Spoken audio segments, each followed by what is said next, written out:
નમસ્કાર ખેડૂત મિત્રો, હું છું ગોવિંદભાઈ રાજસીભાઈ વરુ, ગામ બાવડાવદર, તાલુકો કુતિયાણા, જિલ્લો પોરબંદર. આ છે વિડીયો ઘઉંનો, અને ઘઉં પણ મારા પોતાના છે. આમાં જો સહેજ પીડાશ બતાવે તો સમજી લેજો તડકાનો ભાગ છે. સવારના 8 વાગ્યાનો બનાવેલો વિડીયો છે.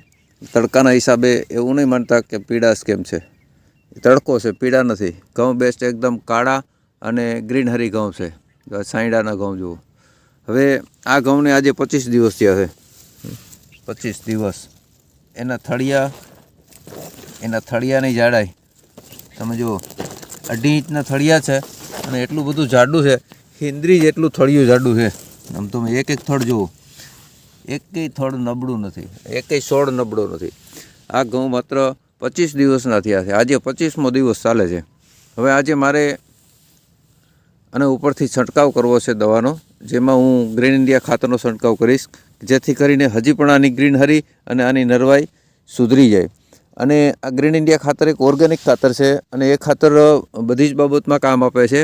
જેમ કે પાયા ખાતર તરીકે જેમ તમે યુરિયા નાખો એવી રીતે ઉપરથી કોરું ખાતર પણ છાંટી શકો, અને પ્લસ તમે દ્રાવણ બનાવી અને પંપ દ્વારા સ્પ્રે પણ કરી શકો.